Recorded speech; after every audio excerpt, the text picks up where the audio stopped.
and welcome to W.R. Frady's Friday Night Frights, the fright before Christmas. I'm your host, W.R. Frady, and rather than just invite you to that shadowy realm of ghost stories, strange tales, and other spooky fun, I'd like to extend a special invitation this evening. I would like for you to join me in rekindling an all but forgotten Christmas tradition, the Christmas ghost story. So tonight, as we turn the lights down low, you will be haunted by 3 tales of holiday strangeness and eerie fun and even strange encounters. So, take a moment, get your favorite hot beverage, put another log on the fire, and turn the lights down low, for it is time to enter that shadowy world. Welcome to W.R. Frady's The Fright Before Christmas. Now, before we delve into our first tale, I'd like to give just a little background for context. Our tale takes us to a time long ago in the Germanic alpine country when old gods and spirits of winter and other things roamed the nights when the days were short and the nights were long, and it was often considered very unsafe to travel during certain times of the year after dark, especially between midwinter's night and the time of Epiphany. It would be said that strange and terrible things might be seen during those times, as the character in this story will soon find out. For this villager had been celebrating a little too merrily with the Yuletide ale, and having been drunk, stumbles out into the night, and what he encounters changes his life forever. I call this tale A Fateful Meeting One Winter's Night. Ira had spent most of his evening at the town Christmastide celebration, and while he reveled in the holiday cheer and feasted on different roasts and other dishes that had been brought for the tradition's sake, he had also imbibed quite the copious amounts of Yuletide ale. And so it was that as the night drew on, and he had well past his limit, being rather inebriated at the time, decided it fit for him to brave the night and try to go home. Now, he made this decision at the behest of his friends and the family that was with him there, but he shrugged off all their concerns and decided to go ahead and go on. So he went out into the night, right there during the midwinter time, when the night seemed darker and things just seemed to be more swollen with the shadows. It was one of those times when the village and the countryside believed that darker, fouler things roamed the night, and that it was not safe, especially during Christmastide, to roam the countryside after dark. Well, after a little while of trudging down through the village streets and heading out toward the countryside where he lived, the cold air began to sink in and began to refresh him from his drunken stupor that led him out to begin with, but he was already on his way. It wasn't long till he had passed the outskirts of the village and was nearing the path that would lead him home outside of town, that he heard somewhere shrill voices and cackling and stuff on the winds. Old Bertha must be out and about, he thought, but then no one had ever seen. No one had ever. It was always been old tales, at least so he had thought. But as he continued on, an icy cold wind laden with mist seemed to just blow by him so much that it coated him in the fine mist as though it was blowing up the snow itself, and it chilled him to the bone. But the wind just passed right on by. There wasn't a continual blow, it was just a swift gust. It was then he realized he wasn't alone, for a moment later he was surrounded by phantom children and toddlers that were scampering along following the wind. As he took in this ghastly procession, he noticed that one, a small toddler that was trying its best to keep up with the rest of the procession, kept stumbling over its nightgown and falling into the snow, and just couldn't keep up, and he could see the frustration on it. And Ira, being a father himself, took pity and compassion on the spectral child, and so he went over to it and lifted the little fella up and set him back on his feet and dusted him off, and took his nightgown and took his own belt and fastened it and fixed the nightgown to where it wouldn't trip him up anymore, and then with a small pat on the behind and set him on his way to catch up with the rest of his procession. And he just, something about it just kind of filled his heart with joy, just seeing the little fella just be able to be happy and catch up with those that he was following. Well, no sooner than the ghost had caught up with the rest of its spectral tribe, that the misty wind coalesced into the form of an elderly lady, a very grandmotherly looking sprite that walked up to him, and as she came closer into view, Ira stepped back in fear, for he knew who he had looked into the face of, for he looked into the face of Bertha, the protector of women and children. She raised her hand to steady his step. "Fear not," she said.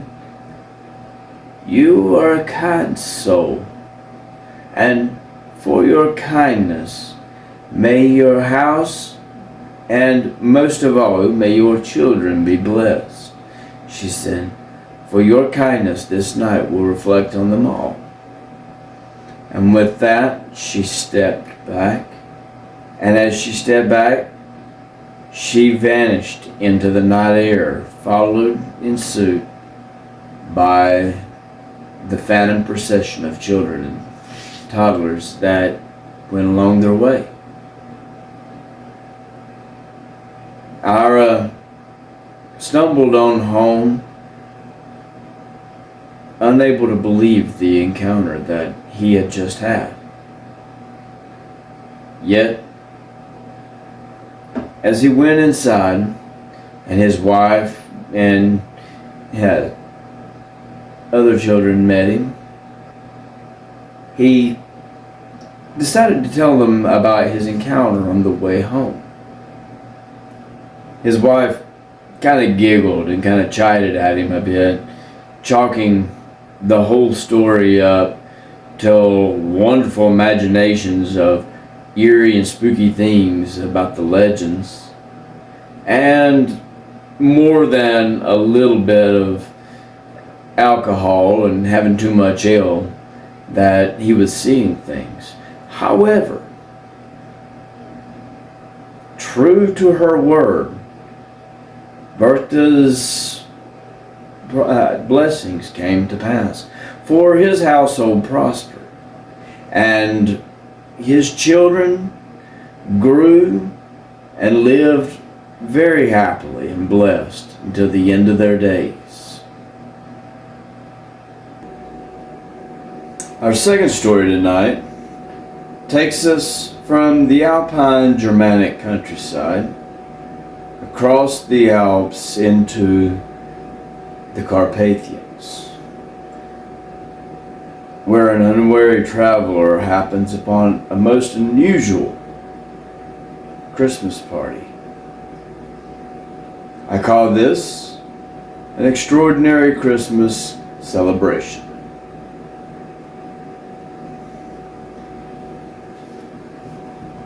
The doors open, and Baron Josef von Tarek walked into the room and announced himself to his company. A host of revelers around a great feast with a roaring fire and the light from the candles in an otherwise particularly gloomy room, even if it was decorated for the Christmas holidays.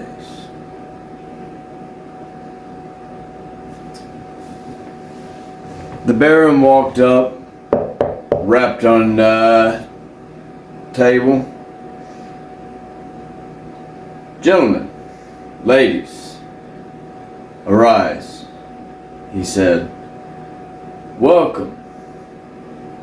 I am honored to have you here tonight as my guests for this Christmas celebration." And as he started to speak, his words were cut short by a heavy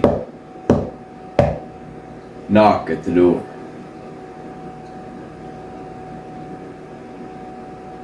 The dinner party and all was paused, and everyone stood still and quiet as the door was answered. And the servant ushered in a tired, weary, snow-blown traveler whom the Baron crossed the room to meet. "Welcome. What brings you in this part of the woodlands?" he asked.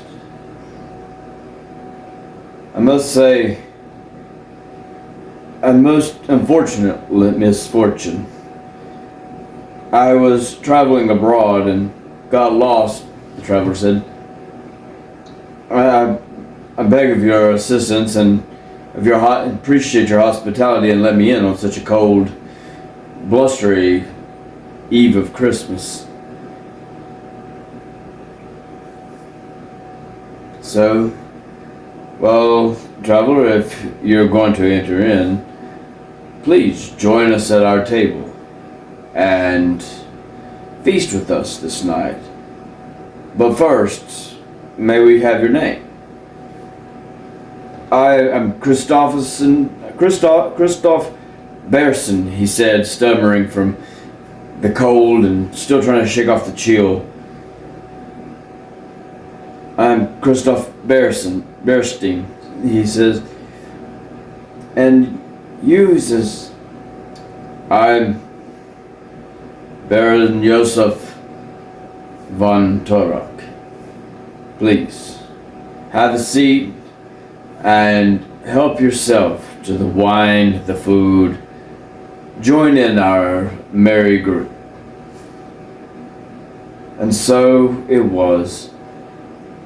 The traveler came in and sat, and he supped with the Baron and his host of what could possibly be family and friends and people from the countryside, who reveled in the feast and drank merrily and deeply.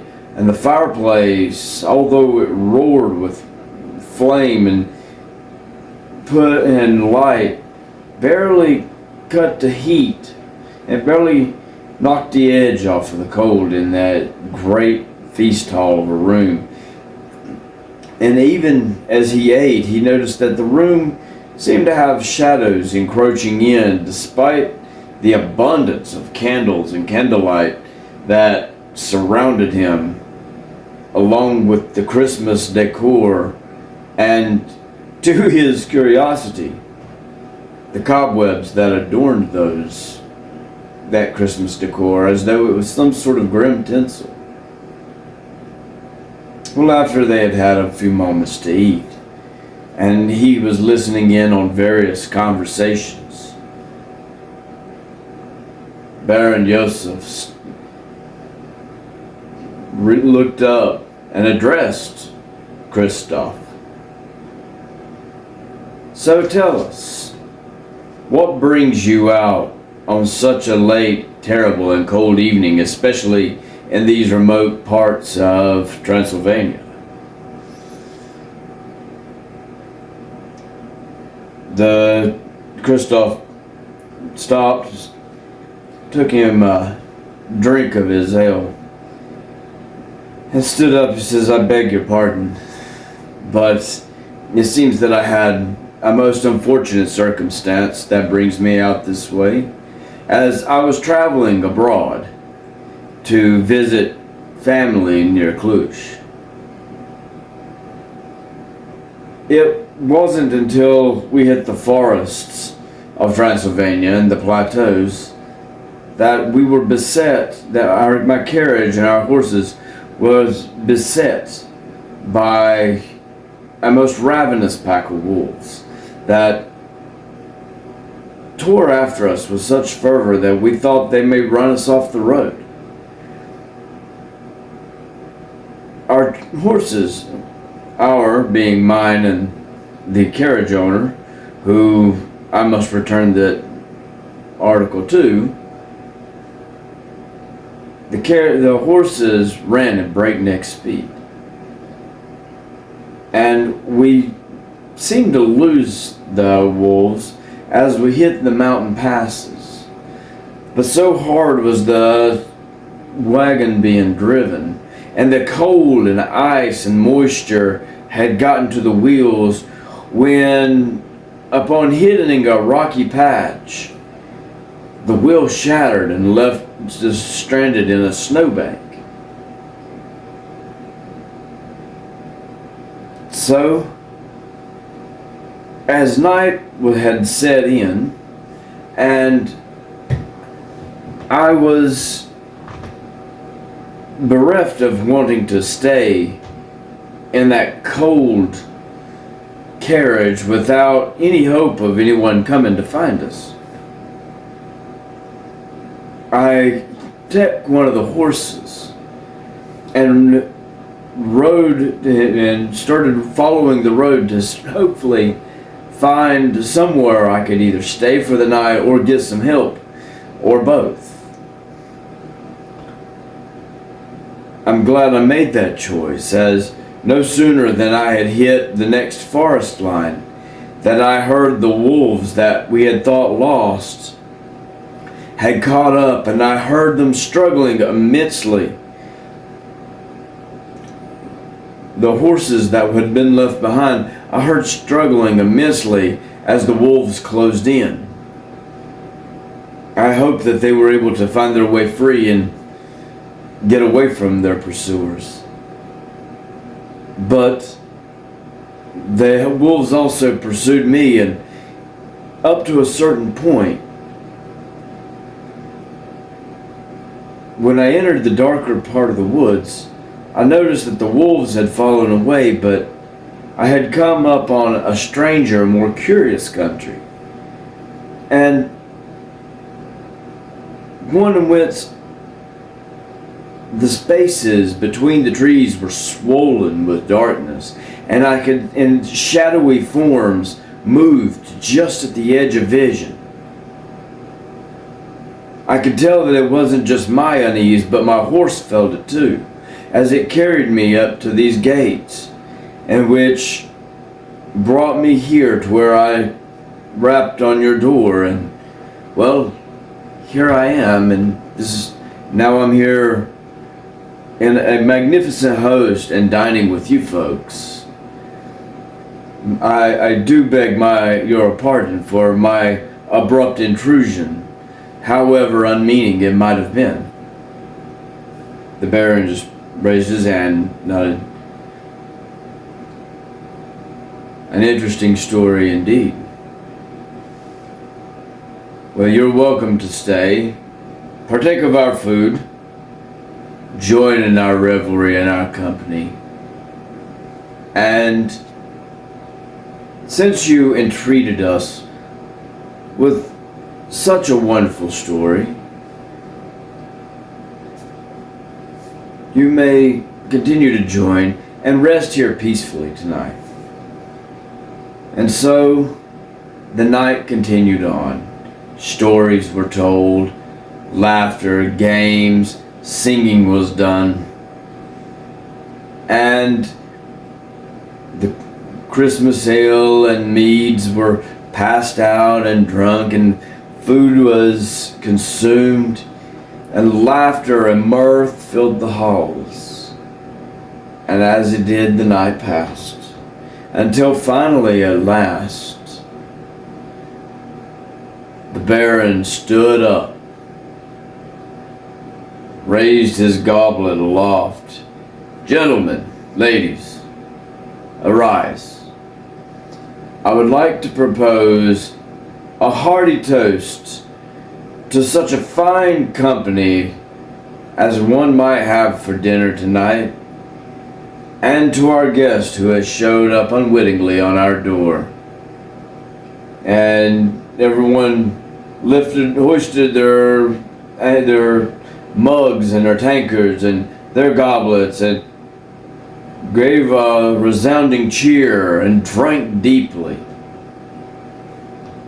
I must regret that with the night passing, I must now retire. Feel free to stay. And now, as Christmas Eve has given way into Christmas morning, and the sun is yet about to rise above the horizon, I regret that I must leave you. For tonight's dinner is now over, and Christmas Eve is now Christmas Day. And he looked at Christoph and said, Christoph Bearstein, my gift to you is that you may travel my realm at leisure this day, unharmed, unbothered, and you may have safe passage. You will find that your carriage has been repaired, and that your horses will be unspoiled. This is my gift to you, for henceforth we shall not meet again.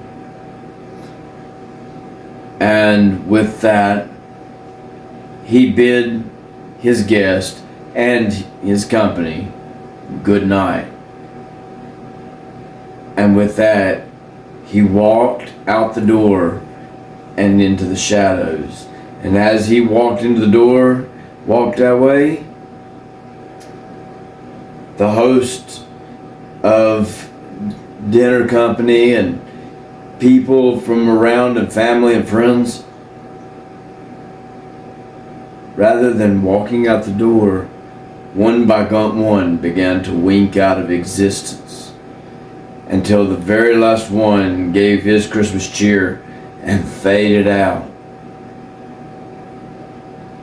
And as he faded out, a sharp wind extinguished the candlelight, leaving Christoph alone in the firelight, which had begun to dwindle, as it had been some time since the servants had put a log in the fire.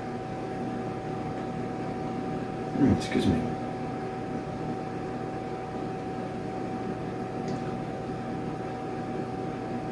Christoph took in the scene and what happened and was taken aback.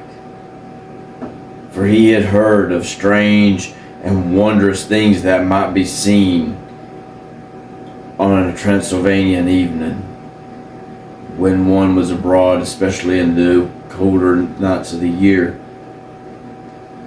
But hardly did he expect to witness it firsthand, for he had been invited in a company of ghosts, and what manner of baron was able to do what he said was able to be done. For as Christoph turned around and walked out of the manor, there in the courtyard was his carriage, fully restored back to its full state that he had found it before, that he was riding it before the wheel had broken. And there was his horses, all of which were waiting and pawing at the ground as if anxious to leave that old manor. And as he climbed into the carriage, he took another glance back at the old manor, knowing that he had a Christmas story to tell for the rest of his days, for he had sat in a most extraordinary Christmas celebration, one of which he was the only living member of that group who sat there. And with that, he closed the carriage and rode on, continuing en route to his family near Cluj. Our third story tonight takes us from the Carpathian Mountains of Transylvania and across the sea to the Victorian Edwardian townships of Whispery Hollow and the Lovelady Township. There, Virgil Dawkins, his son, his wife, and her two sons all live in the town of Rockhaven. Yet, while that might sound merry, not all things are as they seem. And certain mischiefs and certain misbehaviors, well, wickedness doesn't go unrewarded. So, it all culminates to what I call a Christmas reckoning. Virgil Dawson had a son named Bernard. Now, Bernard's mother had passed away when he was young, and his father was loath with the idea that his son might grow without a mother. So, he married a kindly widow who herself had 2 sons, Lennox and Angus. And in the public eye, and in his mom, and in their mother's eye, they could do no wrong. They were perfect angels. But that was the front that they liked to put for when Rosalind was not around, or Virgil. Lennox and Angus were a holy terror to Bernard. Whenever they would get into mischief, they were always finding a way to ensure that Bernard was to blame, even if Bernard had nothing to do with it. Whenever they misbehaved, whenever they got into fights, whenever anything happened, they always found a way to pin the blame on Bernard. And Bernard didn't really want anything to do with his older stepbrothers, but they bullied him in ways that they were just outright brutish and just abusive to their younger sibling. This wasn't, the petty pranks and stuff like that older brothers have a tendency to do to their younger brothers, but no, their actions came from sheer malice. So they would often beat on Bernard, and anything they could do. If chores wasn't done, it was Bernard's time. However, again, when they were in the view of their mother, when they were in the view of Virgil or any of the townsfolk, they were as good as gold. So no one ever knew the wiser. So the day came when Christmas was drawing near. And Virgil and Rosalind loved to sit the boys down and tell them stories of Father Christmas and his goodness and his gifts and the things that he brought to give to the kids and to the people who were kind and good. And then they also told of Krampus, who was the punisher of the naughty, and came and carried away the naughty children to his lair where he would devour them. And so, while Bernard loved these stories, the stories of Krampus absolutely terrified him. And somehow, Lennox and Angus become aware of this. And so a whole new round of torture began, as every time he would get into trouble, or Bernard wouldn't do what they wanted him to do, Krampus is going to come carry you away. You heard what the story was. You heard how he treats the ones that doesn't do what they're supposed to. And they would just taunt and torment poor Bernard this way. And it would escalate to where they kept getting Bernard into trouble. And even Rosalind was saying, if you don't straighten up, Krampus is going to come visit you and carry you away to his cave where he will enslave and devour you. But that just added to the terror that Bernard felt in dealing with his siblings, or his step-siblings. When Christmas Eve came, it all coalesced to a major head. First, they would push Bernard into the tree, causing him to knock the tree over and knock off and break ornaments, and then wailed like, wondering, acting like, why did you push the tree over? Why do you hate us so bad?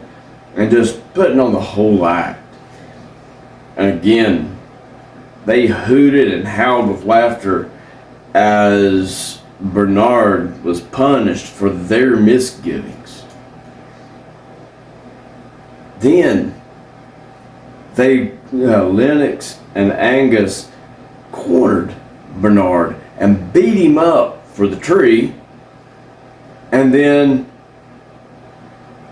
to keep from getting in trouble for their actions, they turned their fists on each other and beat up each other enough that when Rosalind come in and saw not just Bernard beaten and battered, but her own sons with black eyes and bloody lips, and then that she was wondering what happened, and of course Bernard started it, and Bernard had gotten in so much trouble.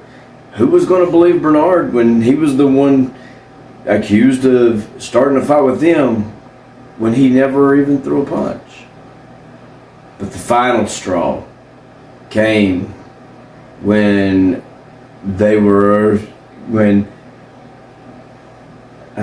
Lennox and Angus called him over to the kitchen, and Bernard reluctantly, not really wanting anything to do with them, gave in just because he was trying to be at peace, and said, and they offered him some cookies and said, hey, look, no hard, we're just giving you a hard time and all, and just give him the whole spiel about, just being pranks and stuff.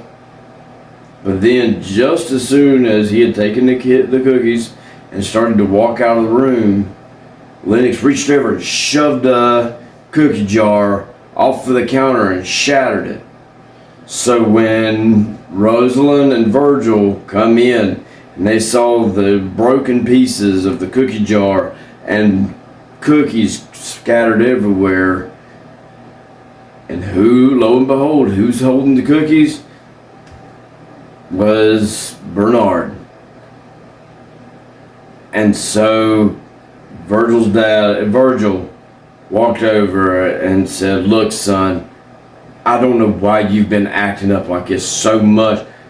Bernard told him, but I didn't do anything. I got the cookies, and Virgil wasn't hearing any of it. It's like, I've had enough of your shenanigans. You're getting no Christmas, and you'll be lucky if Krampus doesn't come to visit you tonight. And that struck terror in the heart of Bernard's poor soul, just because no one would believe him that he wasn't doing these wicked things. And so, putting his cookies away, Bernard just turned around and left the family and went up to bed. And there he cried himself to sleep. But in the middle of the night, there on Christmas Eve, in the middle of the night, he was awoken by the sound of hooves. Was it Father Christmas? He opened his eyes and he listened. And he could hear something walking outside. And a pair of cloven hooves come down the chimney, and with a couple of wriggles fell the rest of the way down. And to Bernard's horror, there in the fireplace, looking at him covered from soot, was a hunched, goat-like figure that was roughly humanoid, with tall, long horns. And it looked at him, and while it had a similar bearing to stories he had heard of Father Christmas and Krampus, he recognized immediately from the cold air that come in despite the fire, Krampus had come to call. And Krampus trudged over to the bedside of Bernard and bent down and looked at him. And Bernard could feel the breath just blowing on his body. He could smell the ages of absolute horror and dust and decay that come with that breath. And Krampus sniffed 2 good times. He stood up and walked off with a sack over his shoulder. Down the hall he went, and he heard the door open. And at that moment he heard Angus and Lennox screaming and crying. And there was a scuffle that he could hear, but why wasn't Virgil, why wasn't his mother, and why wasn't his dad and his stepmother coming to the aid of Lennox and Angus? And Bernard wanted to get up and go see what he could do. At the same time, he was frozen with utter fear as he laid in bed and just listened as the scuffle happened. He could hear Lennox and Angus crying for help and screaming, even calling for him. Bernard, come save us quick, help us. But there was nothing Bernard could do. Krampus come back in. His sack was on his back, and he could see the thrashing and moving of the sack on his shoulder. And Bernard was absolutely terrified. And Krampus stopped, and he turned around and he come and looked. And he laid a coin down at Bernard's bed and turned around and walked off and went up the chimney and out. With the disappearance of Krampus up the chimney, Bernard was released from his frozen terror, and he ran over and ran to his bedroom windows and threw open the shutters and looked out, and he could see the bestial form of the Christmas terror walking off into the woods, right with the sack that carried Bernard and Lennox. The next morning, when everyone was awakened, a horrible scream echoed through the house as Rosalind had went in to wake up her boys, only to find that they were gone. From that day forth, no matter how much they searched, no one ever found Lennox or Angus. And with that tale, this thus wraps up W.R. Frady's Friday Night Frights, The Fright Before Christmas. I would like to thank you for joining me. Each and every one of you out there that is watching and interacting with this video are the reason I do this. I enjoy bringing these stories to you and telling them, and I look forward to being back here again this coming Halloween season with more ghost stories and more strange tales and more spooky fun. So, from W.R. Frady, the Evanstone Tower, Wolf Moon Studios, from my heart and my family to you, I wish you great blessings this holiday season. Merry Christmas, a Happy New Year, and a wonderful, triumphant many years to come. Thank you. Have a good evening. And we'll see you next year.